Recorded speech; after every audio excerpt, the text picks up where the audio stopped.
सभी पूज्य श्रद्धेय संत चरण और यहाँ उपस्थित भक्तिमय अंतःकरण लेकर उपस्थित युवा शक्ति,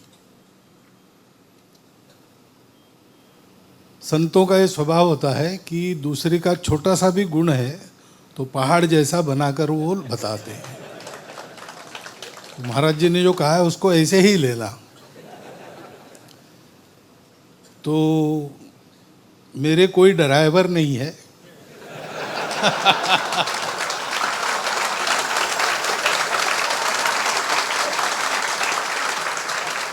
लेकिन नरेंद्र भाई को, मुझको या हमारे जैसे अनेक लोगों को ड्राइव करने वाली एक ही शक्ति है। आपको भी वही शक्ति ड्राइव कर रही है।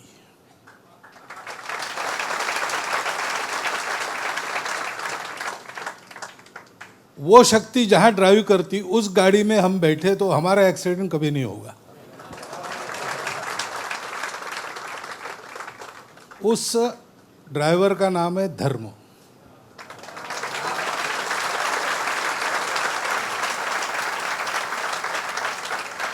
धर्म पूरे सृष्टि का ड्राइवर है। सृष्टि बनी तो उसके चलने का जो नियम बना वही धर्म है। उस पर सब बातें चलती है। निधर्मी वगैरह कोई हो नहीं सकता।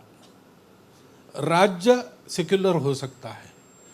मनुष्य या सृष्टि की कोई भी चीज ये बिना धर्म, क्योंकि हर एक का धर्म है। पानी का धर्म बहना है, आग का धर्म जलाना है, हर एक का कर्तव्य है। पुत्र धर्म है, राजा धर्म है। ये नियम अनुशासन हमारे पूर्वजों ने आध्यात्मिक अनुसंधान के द्वारा समझा और पता नहीं कैसे परिश्रम किया होगा। ऐसे ही पैदल पैदल कहाँ तक घूमे होंगे। एक एक झोपड़ी के व्यक्ति को भी, अनपढ़ व्यक्ति को भी वो भाषण नहीं दे सकता, लेकिन उसके रग रग में ही ये धर्म है भारतवर्ष में।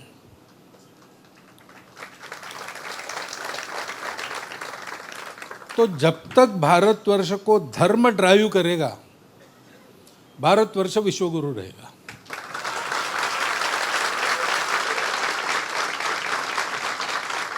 क्योंकि दुनिया के पास नहीं है ये ज्ञान,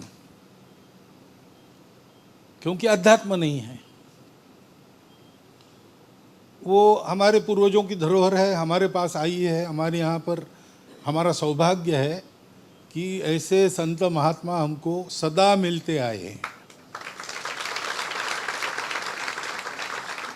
संत नहीं थे, प्रत्यक्ष चलते बोलते धर्मरूप, ऐसा भारतवर्ष के इतिहास में एक भी दिन नहीं है और आगे भी नहीं होगा। तो समय समय पर दुनिया को धर्म देने का काम भारत को करना है। और इसलिए आपका मैं अभिनंदन करता हूं कि जिनके बलबूते ये काम होता है, जो आत्मा है, हम तो हाथ पैर है, प्रत्यक्ष दुनिया में काम करने वाले, लेकिन हमारे चलने की जो प्रेरणा है उनका रक्षण आप करते हो। ये हमारी अमूल्य निधि है। ग्रंथ है हमारे पास, भाषण करने वाले लोग हैं, ये सब होता है, लेकिन जिस धर्म का ये वर्णन होता है वो धर्म प्रत्यक्ष तो आचरण से होता है। और धर्म के आचरण का परम जिनके जीवन में दिखता है, धर्म जिस सत्य पर आधारित है, उस सत्य के संबंध में जो सतत रहते हैं उनको संत कहते हैं।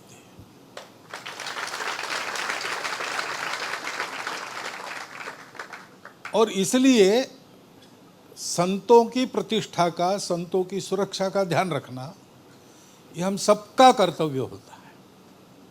इसलिए देश का प्रधानमंत्री भी ये कहता है कि संतों को ना कहने में मुझे संकोच होता है।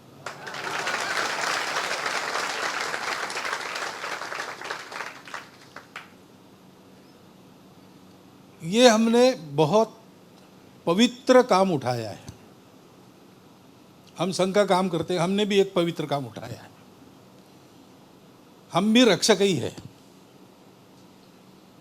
हम प्रबोधन वगैरह नहीं करते, लीड वगैरह नहीं करते। महाराज जी ने कहा करोड़ों लोगों का नेतृत्व तो हमारे यहाँ आध्यात्मिक लोग ही करते हैं। तो वो जो उपदेश देंगे, वो जो सलाह देंगे, वो देते रहे, इसलिए उनकी सुरक्षा आवश्यक थी। हम भी उनका प्रवचन लोगों के लिए चलते रहते, तब बाहर चौकीदारी हाथ में डंडा लेकर करने वाले लोग हैं।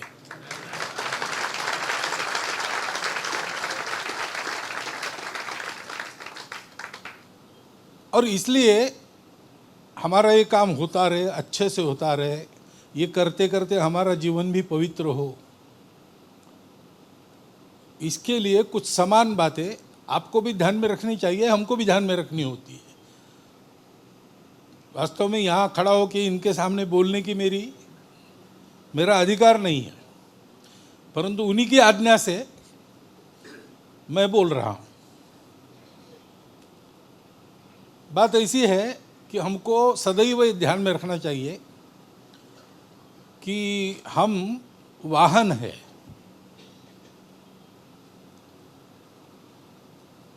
हम भगवान का काम कर रहे हैं, हम भगवान नहीं है। ऐसे एक कहानी बताते, अब महाराज जी जोक बताते, मैं भी थोड़ा प्रयास करता हूँ।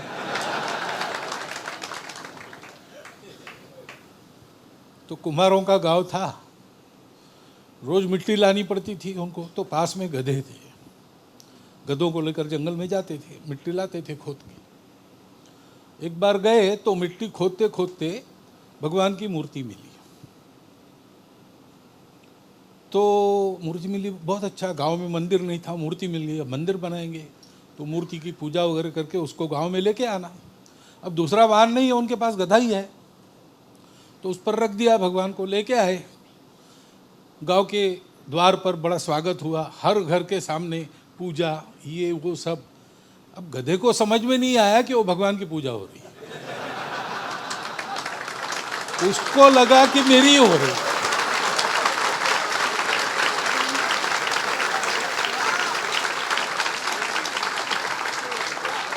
और इसलिए दिन भर सारा कार्यक्रम होने के बाद दूसरे दिन भी जब वो बाहर निकला तो हर घर के सामने अपेक्षा से खड़ा रहे, तो वहां डंडे पड़े।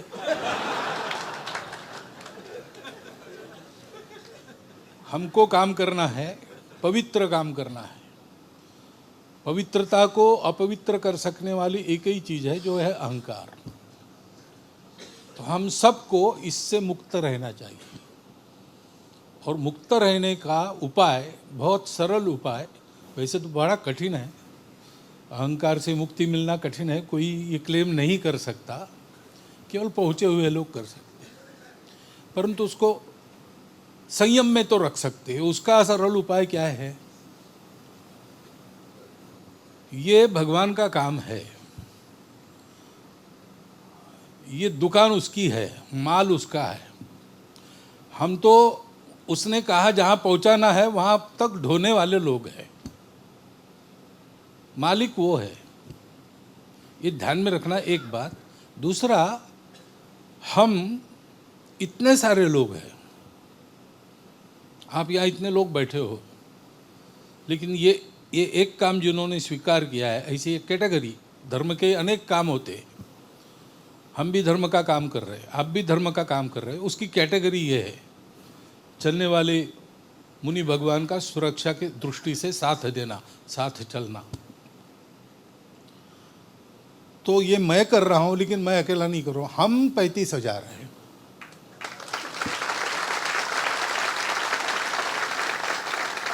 तो मैं वाली मानसिकता में नहीं रहना, हम वाली मानसिकता में रहना।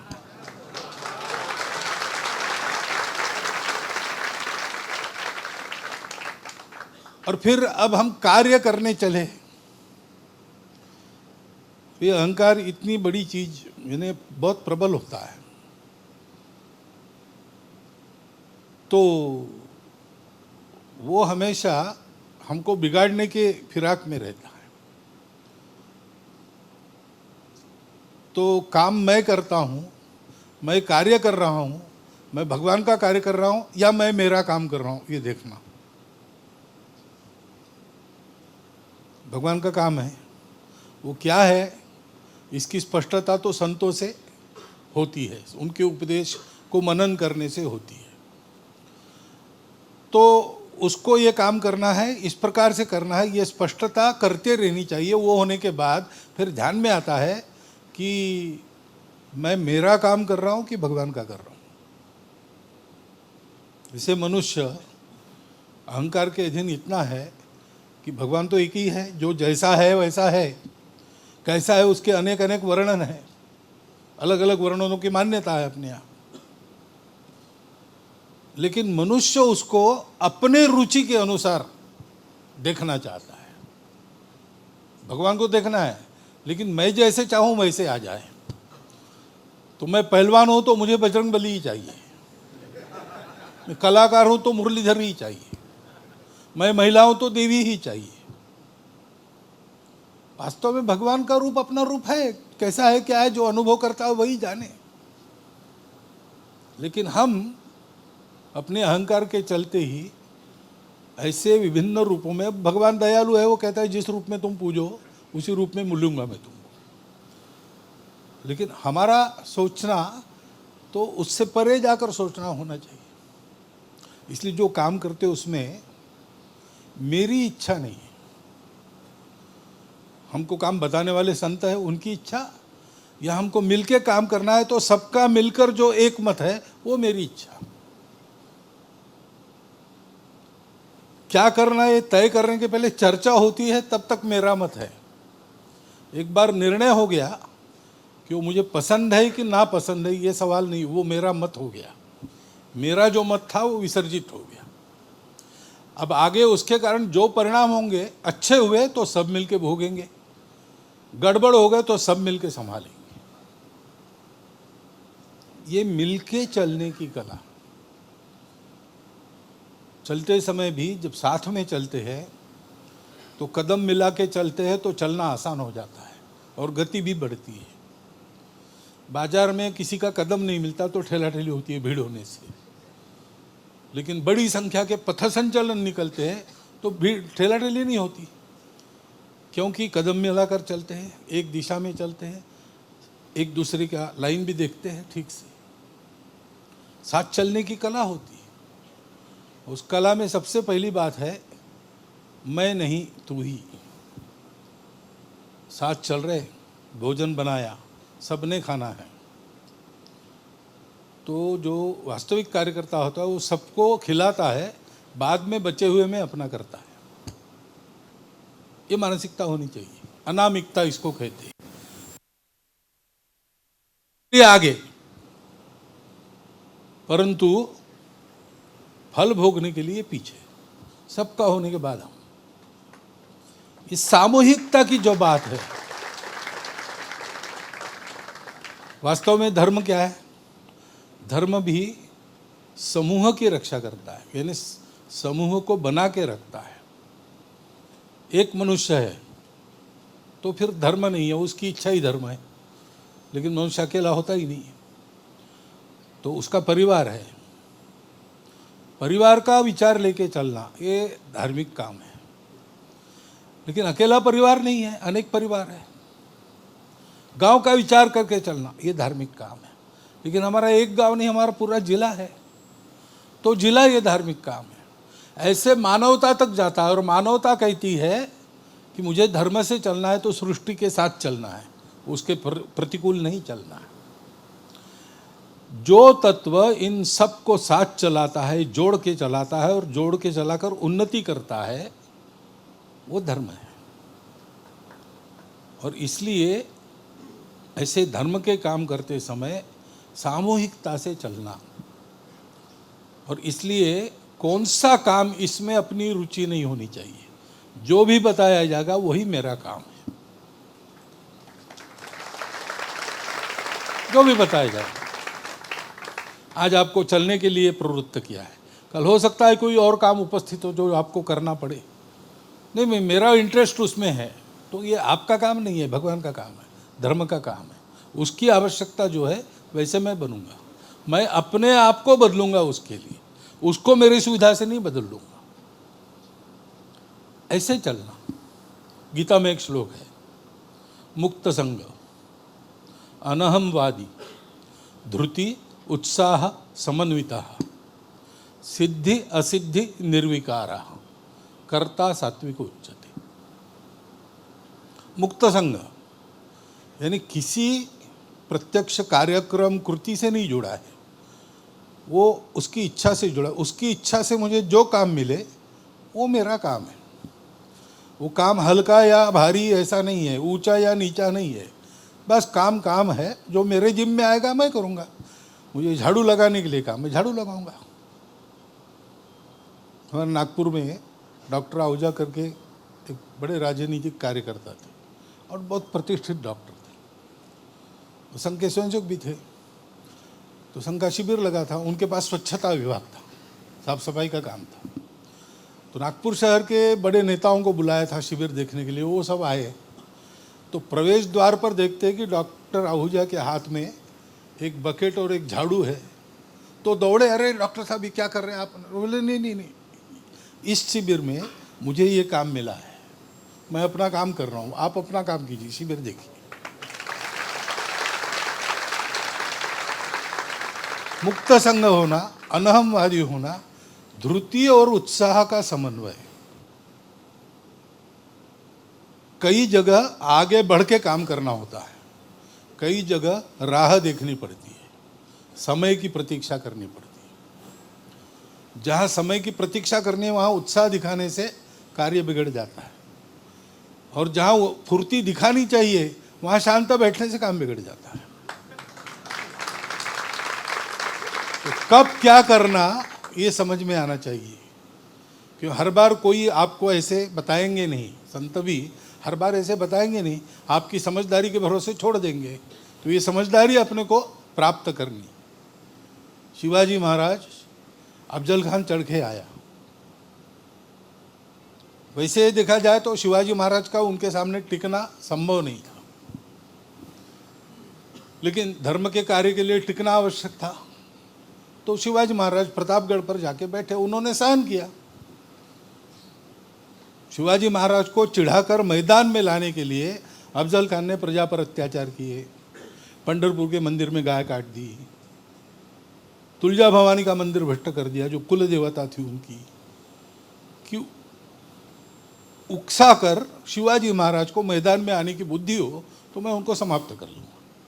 लेकिन शिवाजी महाराज को पता था कि उकसा रहा है। लोग बदनामी करने लगे, कहाँ गया शिवाजी, डर लग गया, भाग गया, बड़ी बड़ी बातें करता था। लेकिन वो शांत प्रतापगढ़ पर बैठे थे। अफजल खान को भी उन्होंने ऐसे ही भ्रम में रखा कि सचमुच शिवाजी डर गया है, और उसको जंगल में लाया। जंगल में लाने के बाद जो करना है वो किया।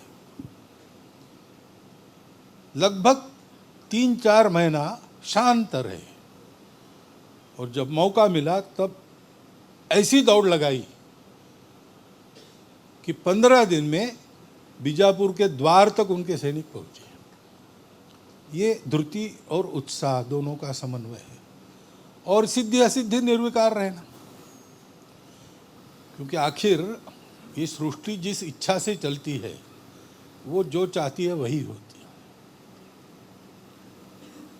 और वो जब चाहते तभी होता है। माली सींचे सौ घड़ा, ऋतु आए फल होए। तो एक प्रकार रहता है कि अच्छा काम करके देखना, फल नहीं मिला तो अच्छा काम छोड़ देना, बुरे काम में जाना। ऐसे नहीं चलता है। अच्छे कामों की शायद नियति परीक्षा ही लेती होगी। तो छोड़ दिया तो काम होगा ही नहीं। पर्याप्त लगन से उसको करते रहना पड़ा है, आज ना कल कभी, ये धैर्य रखना पड़ता है। उसके लिए तात्कालिक यश अपयश से निर्विकार होना पड़ता है। परिस्थिति आती है, परिस्थिति जाती है। कोई भी परिस्थिति कायम नहीं रहती, आती है तो जाती निश्चित है।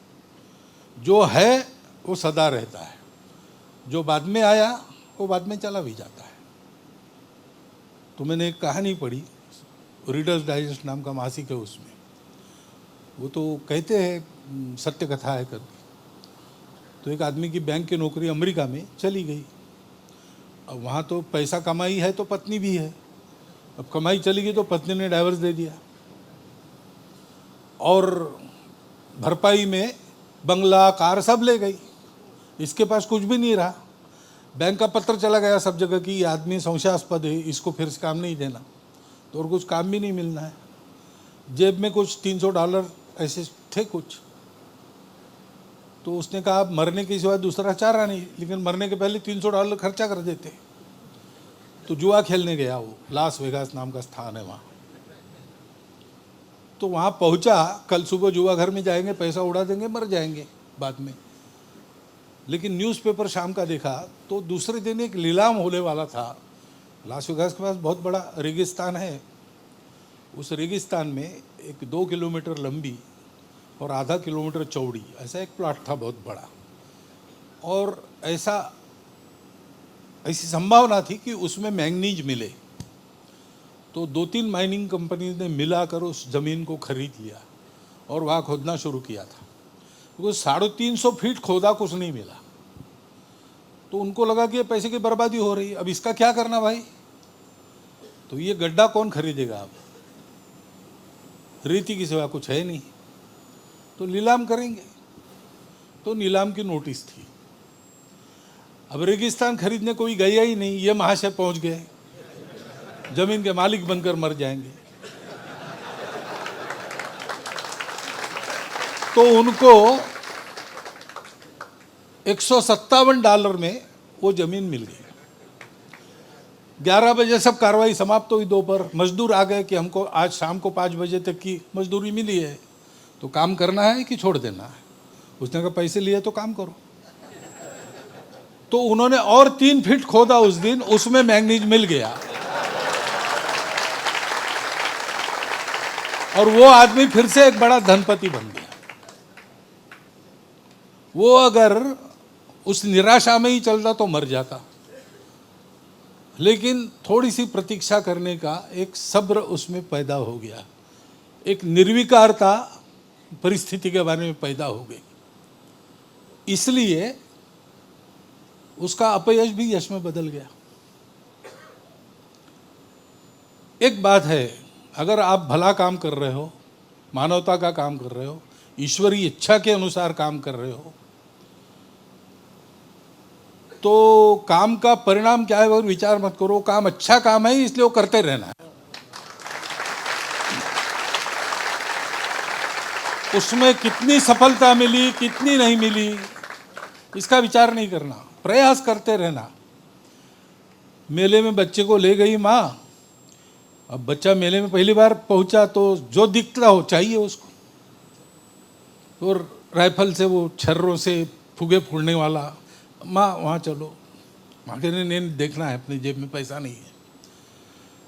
वो एक हाथ में एक बड़ा फलक और उस पर तरह तरह की वस्तुएं बेचने वाले आते हैं ना, वैसा एक बेचने वाला था।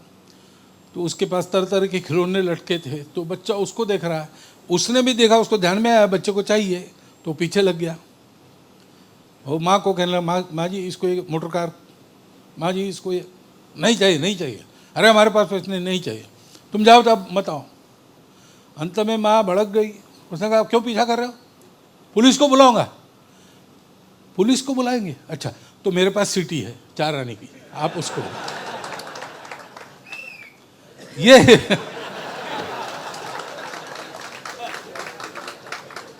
निष्ठापूर्वक सत्कार्य करते रहना, क्योंकि धर्म कभी पराजित नहीं होता। यतो धर्मः ततो जया।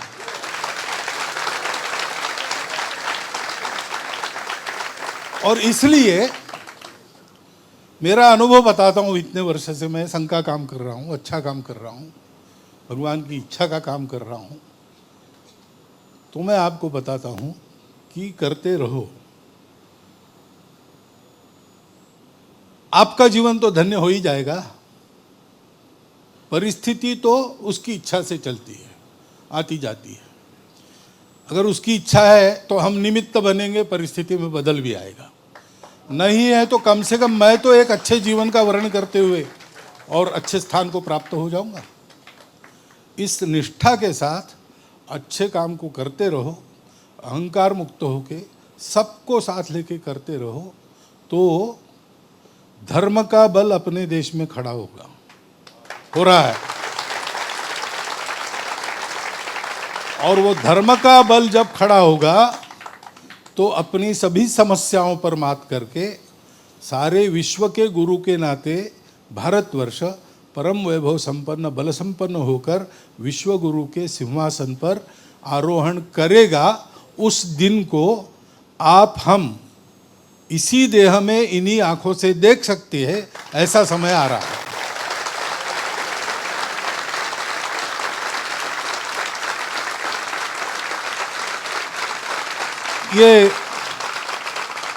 ये आपका जोश बहुत अच्छा है, लेकिन इसमें एक लेकिन है, शर्त है। शर्त ये है कि हम धर्म पर अपने पक्के रहे और सेवा करते रहे। वो आप करेंगे, इस विश्वास के साथ आपको धन्यवाद देता हूँ। चूक भूल लेना देना आपके चरणों में वंदन करके मेरी बात समाप्त।